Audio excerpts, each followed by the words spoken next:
Today, we're going to be talking about something that is super simple, but extra important. We're going to clean these porcelain coated cast iron grates. Last weekend, I did a double competition in KCBS using my two Char-Griller Gravity 980 smokers.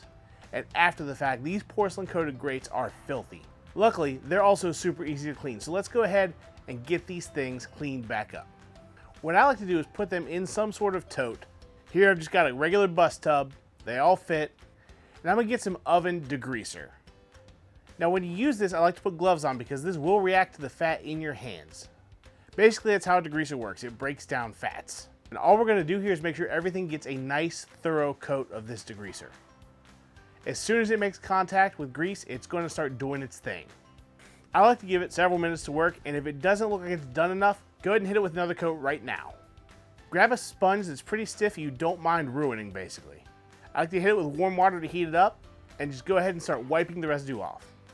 Porcelain, I swear, is about non-stick as you can get, so it doesn't take a whole lot of effort, especially after that degreaser has got to working on these.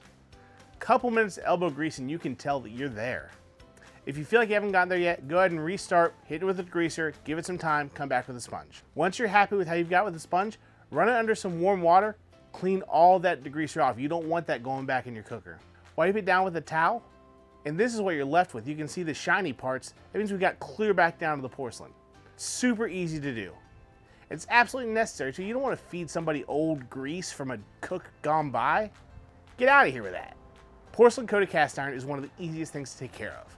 But if you got raw cast iron, meet me over here and let's go take care of that.